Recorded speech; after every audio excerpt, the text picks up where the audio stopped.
Shalom, peuple de Dieu, que le Seigneur vous bénisse richement. Nous sommes encore contents d'être là en ce dimanche pour pouvoir encore parler de Dieu. Vous savez que nous, en tant que des croyants, nous ne pouvons pas rester un dimanche sans rien faire. Ainsi, je vous inviterai donc de prendre nos livres dans le livre de 1 Roi au chapitre 17. Nous allons faire la lecture, mes bien-aimés. Élie, le Tishbite, l'un des habitants de Galade, dit à Akab: L'Éternel est vivant, le Dieu d'Israël dont je suis le serviteur. Il n'y aura ces années-ci ni rosée ni pluie, sinon à ma parole.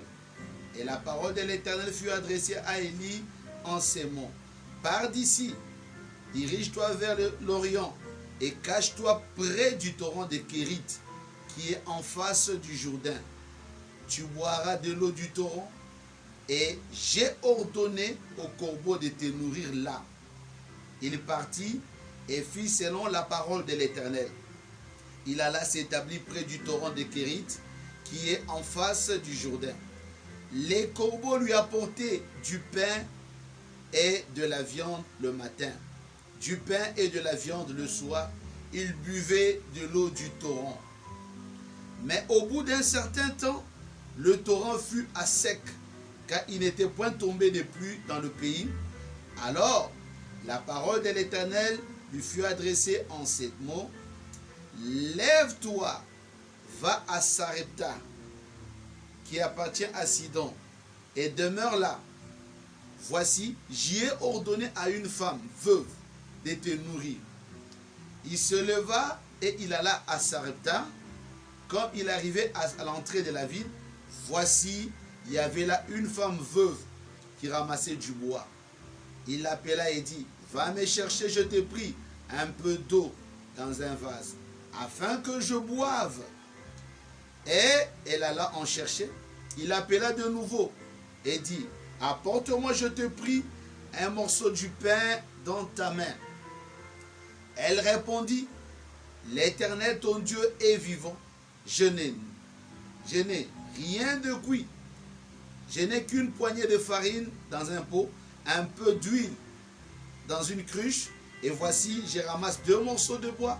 Puis je rentrerai et je préparerai cela pour moi et pour mon fils. Nous mangerons, après quoi nous mourrons. Élie lui dit: Ne crains point. Rentre, fais comme tu as dit. Seulement, prépare-moi d'abord avec cela un petit gâteau, et tu me l'apporteras. Tu en feras ensuite pour toi et pour ton fils. Car ainsi parle l'Éternel, le Dieu d'Israël: la farine qui est dans le pot ne manquera point, et l'huile qui est dans la cruche ne diminuera point, jusqu'au jour où l'Éternel fera tomber de la pluie sur la face du sol. Elle alla et elle fit selon la parole d'Élie, et pendant longtemps elle eut de quoi manger, elle et sa famille, aussi bien qu'Élie. La farine qui était dans le pot ne manqua point, et l'huile qui était dans la cruche ne diminua point, selon la parole que l'Éternel avait prononcée par Élie. Nous allons devoir prier le Seigneur, et après nous allons chercher un peu à pouvoir donner une petite exhortation qui pourra édifier quelqu'un quelque part. Éternel notre Dieu, il appartient à tout homme qui a été à l'école de lire. Oh Dieu Tout-Puissant, comme c'est écrit en français. Mais comme c'est ta parole, il t'appartient à toi seul, oh Dieu, de nous en donner les contextes. Laisse que partout, oh Dieu, où quelqu'un pourra écouter, Seigneur, cette petite vidéo, qu'il soit fortifié, Seigneur, qu'il puisse croire, être certain que toi tu existes. Bénis ces paroles, oh Dieu. C'est dans le nom de Jésus que nous avons ainsi demandé. Amen. Bien. Mes chers bien-aimés frères et sœurs, de ce petit texte, Frère Branham a tiré une prédication intitulée « Soyez certains de Dieu ». Et vous voyez, pendant que le prophète prêchait cette prédication, si nous voulons rentrer dans le contexte de cette lecture, vous verrez que c'était un temps comparable au nôtre que nous sommes en train de traverser aujourd'hui. C'est un temps où il y avait Dieu avait frappé la terre par une pandémie. Cette fois-là, ce n'était pas une pandémie de maladie, mais c'était la sécheresse. Parce que le peuple s'était éloigné de Dieu. Et chaque fois que le peuple allait loin de Dieu, il y a toujours des jugements qui pouvaient tomber. Maintenant, saisissez une chose, mes frères. Cette femme-là, qui avait reçu les prophètes, n'était pas n'importe quelle femme. C'était une véritable croyante. Elle avait la foi dans la parole. Remarquez, Dieu dit à son prophète de quitter et d'aller s'installer là à Sarepta. Nous voulons prendre la scène juste à Sarepta, parce que c'est là que je vais un peu creuser. Parce que Dieu lui-même sait comment prendre soin de ses serviteurs.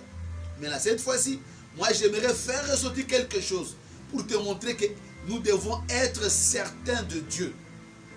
Maintenant, remarquez mes frères et sœurs, quand Élie a quitté devant la présence de ce roi méchant Akab, Dieu a dit, va quelque part là-bas, je ordonnerai aux corbeaux de te nourrir. Parce que pour les enfants de Dieu, Dieu peut utiliser même les corbeaux. Les corbeaux, ce sont des non-croyants pour prendre soin d'eux. Mais après que le corbeau ait fait son travail, maintenant Dieu dit maintenant à Élie d'aller à Sarepta qui appartient à Sidon. C'est là que va commencer notre scène. Cette femme-là n'était pas n'importe quelle chrétienne. C'est une femme qui prenait Dieu au mot. Elle croyait que Dieu pouvait tenir sa parole. Et vous remarquerez que le prophète dit ici combien cette petite femme devrait être du calibre d'Élie. Parce qu'habituellement, vos actions témoignent ce que vous êtes. Et d'ailleurs, elle avait été choisie pour loger le prophète de Dieu. Souvenez-vous. Ce n'était pas n'importe quelle femme, bien-aimée. C'était une vraie croyante. Parce que Dieu l'avait choisie pour loger le prophète de Dieu. Elle était une femme des nations et non une juive. Et tout était en train de griller dans le pays. Et dans toute cette petite femme, et sans doute cette petite femme était-elle de ce calibre, une croyante, car Dieu n'aurait pas fait appel à elle si elle n'avait pas été digne de loger le prophète de Dieu. Il n'aurait jamais envoyé son prophète vers une maison indigne. Ce n'était pas son choix à lui, mais le choix de Dieu. Ce n'était pas elle qui l'avait invité, mais Dieu.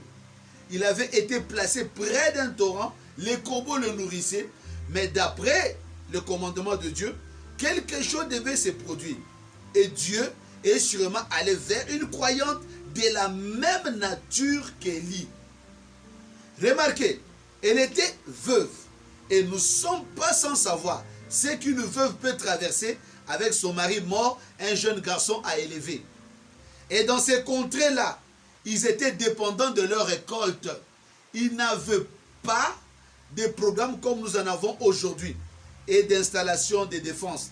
Leur survie dépendait de leur récolte.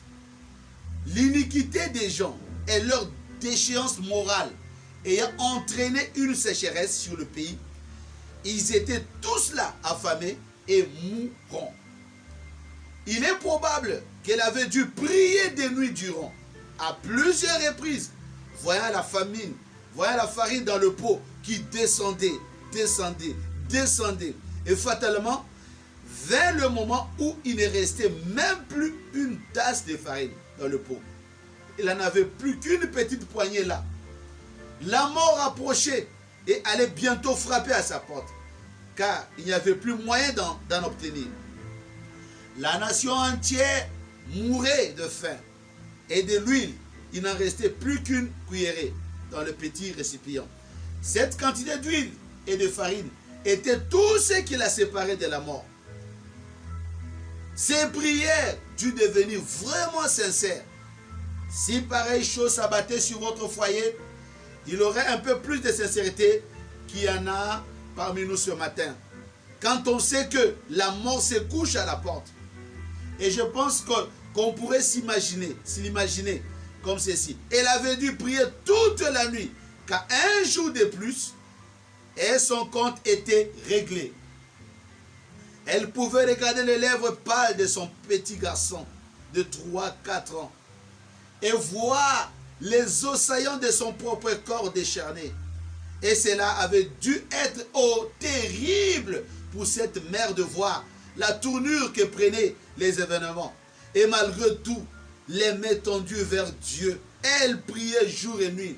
À présent, il ne nous reste plus qu'une poignée de farine, une cuillerée d'huile.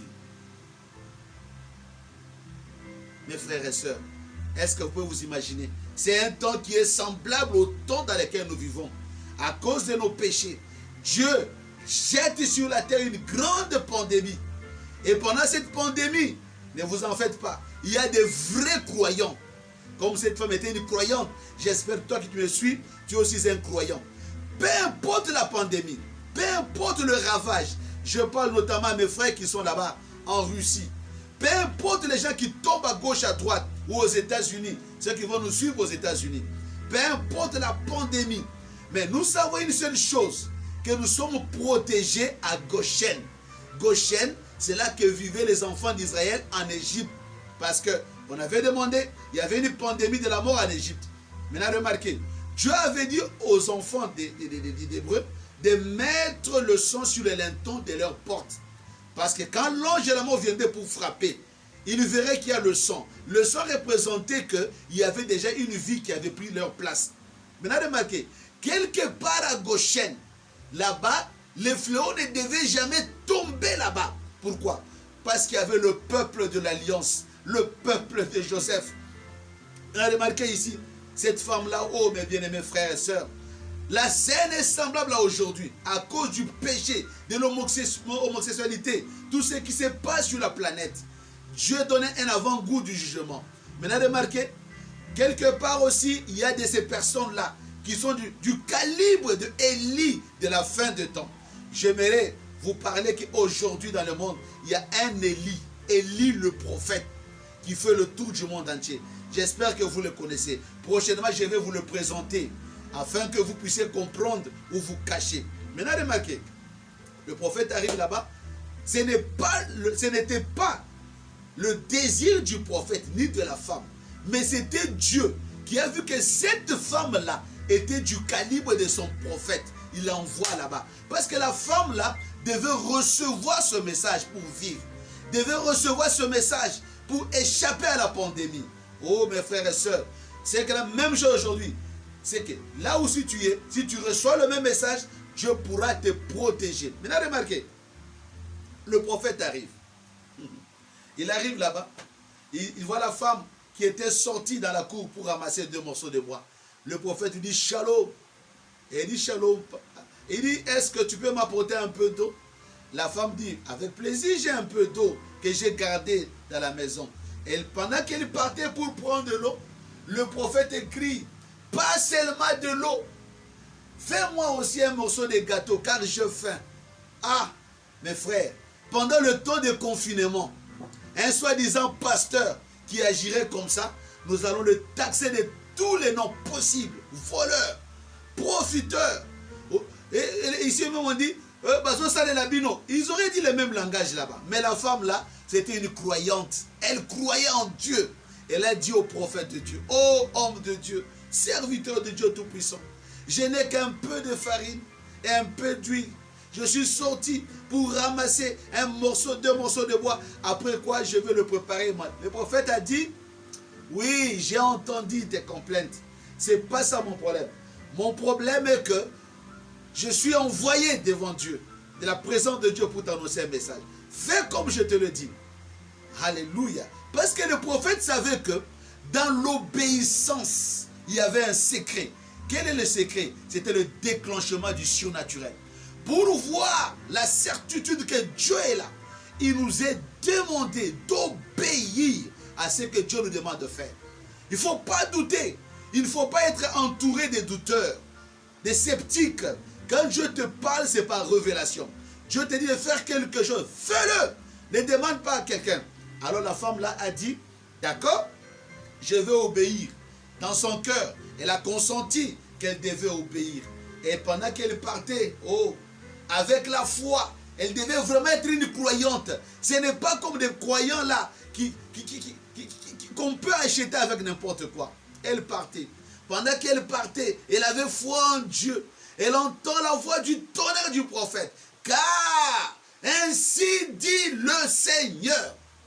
L'huile et la farine ne manqueront jamais chez toi. Alléluia. Parce qu'il y avait une obéissance.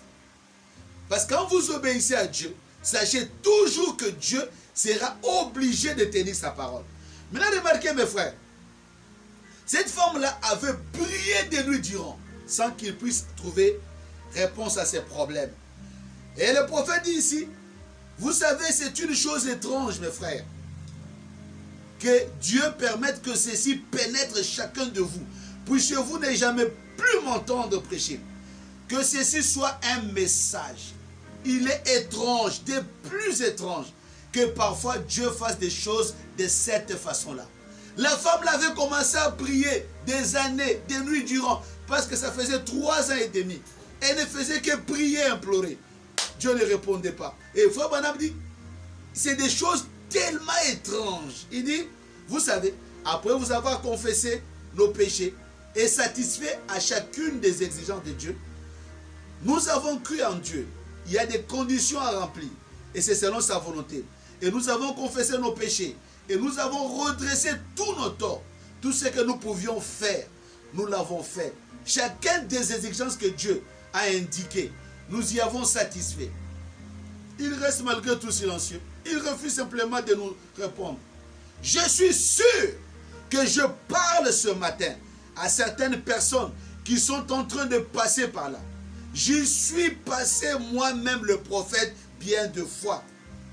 J'examinais alors ma vie passée, retournais chaque pierre. Et quand j'ai découvert que j'avais fait quelque chose de mal, je le confessais disant, Seigneur, Dieu, je mettrai en règle. Et je le faisais. Puis, je revenais disant, maintenant Seigneur, tu es Dieu, tu me répondras. J'ai bel et bien satisfait à tout ce que tu avais exigé de moi. Et chaque condition, je l'ai remplie. Il refuse toujours de bouger. Il semble rester silencieux. C'est là où vous devez être sûr qu'il est Dieu. Ne soyez pas découragés. Tout ce qu'il faut, c'est que dans votre cœur, vous soyez certains de Dieu. Mon sujet, c'est soyez certains avant de faire quoi que ce soit. Soyez certains dans votre cœur qu'il s'agit de Dieu. Et quand vous avez satisfait à tout ce qu'il avait dit, de plus, vous êtes certain qu'il est Dieu. C'est là que la foi entre en action. Et précisément là, la foi tient ferme, car elle sait que Dieu existe. Mes frères et sœurs, je crois que la scène que nous sommes en train de parler, peut-être vous la vivez. Vous avez fait tout ce que Dieu fait, mais il reste silencieux. Vous devez savoir une chose, car Dieu est Dieu. Il est le rémunérateur de ceux qui le cherchent. Frère Branham me dit, puisse ceci pénétrer profondément en vous, la gloire de la Shekinah tabernacle, et il demeurera à jamais. Si vous avez rempli les conditions requises par Dieu, et que dans votre cœur, vous croyez qu'il existe, alors Dieu ne fait que éprouver votre foi. Car il aime faire cela. Tu as prié, tu as jeûné, tu as tout fait, tu as donné tes dîmes et tes offrandes. Dieu reste calme. Frère Branham me dit, c'est Dieu qui veut éprouver ta foi. Amen. C'est Dieu qui veut éprouver ta foi. Car il aime faire cela. Si vous avez confessé vos péchés, satisfait à chacune de ces exigences de Dieu, et qu'il reste malgré tout silencieux. Souvenez-vous, la foi déclare qu'il existe, alors la foi s'y cramponne. Elle ne sait pas de quoi il s'agit, mais elle sait qu'il existe. Et elle est certaine. Frère Branham me dit, c'est ce que Dieu fait. Si par hasard tu lâches, j'ai attendu pendant un mois, je lâche, mais ta foi est médiocre. Parce que s'il y avait la foi, comme Abraham, tu resteras là en train d'attendre. Oh, mais pasteur, même si je mourrais, même si je mourrais, ça n'annule rien. Il y a la résurrection. À la résurrection, je verrai. Je resterai toujours certain. Si vous lâchez, c'est que vous n'aviez pas la foi. Vous aviez une foi médiocre. Amen. Une foi médiocre. Vous devez rester là. Amen. Vous savez, il aime nous mettre à l'épreuve. Il aime voir la réaction de votre foi. Savez-vous cela? Dieu aime voir comment vous allez réagir? Vous dites, oh Seigneur, je crois que tu es mon sauveur, je crois. Tu es le guérisseur, je crois. Tu es celui-ci qui donne le Saint-Esprit et ces choses dont j'ai besoin. Tu es Dieu et tu es tout. Mais Dieu reste silencieux. Maintenant, le prophète dit ceci. Il y a eu même, dans la parole de Dieu, bientôt je vais finir, pas pour prendre trop de temps. Il y avait nos 3 amis hébreux, Shadrach, Meshach et Abednego. Ils avaient obéi à la parole de Dieu. Le test est venu.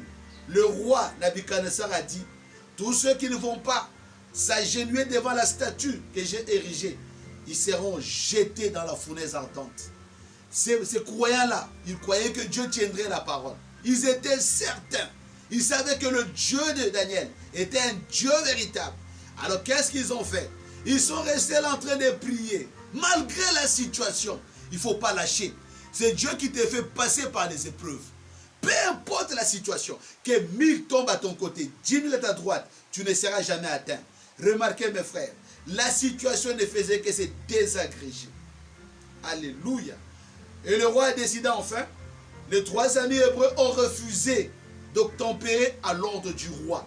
Alors le roi a dit, allez, chauffez-moi la fournaise 7 fois. On l'a chauffé 7 fois. Et après, on leur a posé la question, allez-vous toujours continuer à croire? Ce sont des épreuves. Parce que pendant les épreuves, beaucoup lâchent. Il leur a posé la question, allez-vous toujours continuer? Ils ont dit, nous continuerons toujours à servir notre Dieu au roi. Sache que notre Dieu est plus que capable de nous délivrer. Le roi était fâché. Il a ordonné de les jeter dans la fournaise ardente. Pendant ce temps-là, mes frères et sœurs, nous quittons la terre, nous montons un peu au ciel pour voir ce qui s'est passé au ciel. Là-bas, il y avait le défilé des anges qui venaient devant le Seigneur. L'ange là, qui avait inondé l'automne de Sodome et Gomorrhe, dit à Dieu, envoie-moi, je te prie. En quelques secondes, Babylone sera transformée dans un océan. Dieu a dit non, ce n'est pas l'affaire des anges. C'est pas l'affaire des anges. Alors l'ange là, qui avait brûlé la terre, au temps de Sodome et Gomorrhe, il me dit, envoie-moi, je t'en prie, oh mon Seigneur.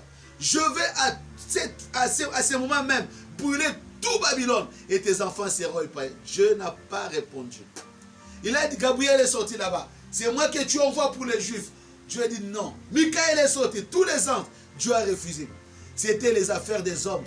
Ça représentait le temps des nations que nous sommes en train de vivre. Frère, des fois peut-être vous croyez que Dieu ne contrôle pas les situations. Alléluia. Il n'y a pas de mathématicien qui dépasse Dieu. Dieu a des situations sous contrôle. Dieu, il connaît même les nombres, les nombres que tu vas cligner ton œil là. Il connaît même le nombre de fourmis noires de la nuit noire. Rien ne lui échappe. Toutes les situations sont sous contrôle. Alléluia. Mes frères et sœurs, avant le moment M, la seconde S, alléluia, pendant que le roi les faisait jeter, mes frères, pendant qu'ils arrivent dans le feu, Dieu était déjà lui-même dans le feu. Et vous savez ce que Dieu a fait? Il a enlevé la chose qui brûlait dans le feu. Quand avait fait cette épreuve-là, cette épreuve n'avait fait que enlever les petites épreuves qu'ils avaient, les petits liens-là. Et ils étaient en train de parler avec Dieu. Il a fallu les épreuves intenses pour qu'ils rentrent en présence de Dieu. Et le roi regardait là-bas, mais n'avons-nous pas jeté 3 personnes? D'où vient le 4e qui ressemble comme un fils de l'homme? Alléluia. Vous remarquerez, parce qu'ils étaient certains de Dieu. Avant que Dieu réponde, là où vous priez et l'accomplissement, il y a un temps qu'on appelle la patience. C'est là où beaucoup de gens manquent. Vous devez être certains jusqu'à la fin. Nous prenons notre cas, on va terminer par là. C'est le cas de Job. Job, le diable s'est promenant. Je dis au diable, est-ce que tu as vu mon serviteur Job? Le diable a dit, oh, mais parce qu'il est béni, parce que tout marche. Ah, il a permis au diable de venir toucher peut-être tes activités. Peut-être c'est Dieu qui veut montrer, témoigner aux sorciers que tu les pries par amour. Le diable est venu dans un seul jour. Il a saccagé toutes les richesses, le travail, toutes les affaires étaient par terre. Job n'a pas cédé. Le diable est allé là-bas, Dieu lui a dit, tu as vu, tu as touché à toutes les affaires. Parce que le cœur de Job n'est pas dans les richesses de ce monde. Le diable lui dit, mais si tu touches à sa santé, tu verras. Il a touché la santé de Job. Malgré qu'il était malade, Job n'avait jamais renié. Il est parti. Oh, mais touche à ce qui est de précieux. Ce sont les enfants de Job. Le diable est allé en un seul jour. Il a tué tous les enfants. Job n'a pas cédé. Parce qu'un croyant, il n'y a rien sur la terre qui peut l'amener à résigner. Rien du tout. La femme de Job est venue dire, tu as vu, non? Avec votre Dieu là, tu as vu maintenant. Maudis-le, tu vas mourir. Il a dit à la femme, tu parles comme une femme insensée. L'Éternel a donné, l'Éternel a repris. Que son nom soit béni à jamais. C'est comme les gens diraient, vous n'allez pas bien depuis que ces prédicateurs ont prié pour vous. Mais ce n'est pas le prédicateur qui a fait la promesse, mais c'est Dieu qui a fait la promesse. Il tiendra ses promesses. Frère Branham dit ici, ce n'est pas au pasteur d'accomplir la parole. C'est Dieu qui a fait la promesse. Il sera en mesure de tenir sa promesse. Combien Satan aime vous lancer ces mots. Mais voyons, tu ne vas pas mieux depuis que tu as été oint d'huile. Tu ne vas pas mieux depuis que ces prédicateurs ont prié pour toi. Ces prédicateurs sont dans l'erreur pour commencer. Cela n'a rien à voir avec le prédicateur. C'est votre foi dans le Dieu vivant qui compte. Ce n'est pas ce que le prédicateur est, c'est ce que Dieu est. Ce n'est pas le prédicateur qui a fait la promesse, c'est Dieu qui a fait la promesse. Ce n'est pas l'affaire du prédicateur, c'est l'affaire de Dieu et de votre foi. Pourquoi qu'il s'agit bien de Dieu. Donc, soyez certains de Dieu. Soyez certains qu'il s'agit de Dieu. C'est sa parole. Maintenant, mes bien-aimés frères et sœurs, peu importe les situations, je suis là maintenant pour pouvoir demander au Seigneur Jésus. Alors que nous allons fermer nos yeux maintenant, je veux prier le Seigneur Jésus afin que vous soyez certains, tout ce que Dieu a promis dans la parole, il va l'accomplir pour toi ce matin. Moi, je vais seulement prier et tu verras la gloire de Dieu. Éternel notre Dieu, nous venons de parler, mon Dieu, de ces grandes prédications. Soyez certains de Dieu.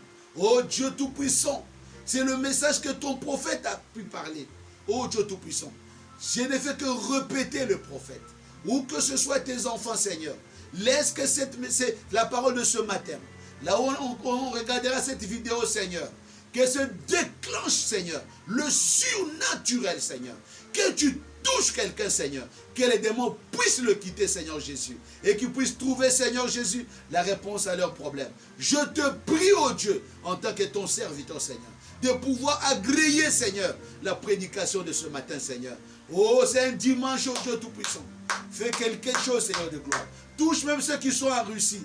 Que tu les protèges. En Afrique du Sud, aux États-Unis, Seigneur. Et ici à Brazzaville. Je les remets entre tes mains, Seigneur. Ce n'est pas à force de multiplier les paroles. Mais pour ceux qui sont à Paris, Seigneur, que toi tu vas répondre, Seigneur. Mais nous sommes seulement certains que toi tu tiendras tes paroles. Reçois l'honneur, la louange et la gloire pour des siècles et des siècles. Au nom de Jésus-Christ. Amen. Dieu vous bénisse richement. Voici ce que je peux vous apporter pour ce matin. Et nous continuons à prier le Seigneur. Et nous pensons à beaucoup de bonnes choses. Le prophète que nous avons reçu, je crois que vous êtes digne de le recevoir. Que Dieu vous bénisse richement. Et ne manquez pas de prière de 18h du matin comme à midi. Je vous aime beaucoup et je vous dis shalom. Que Dieu vous bénisse richement. Shalom. Merci, bye.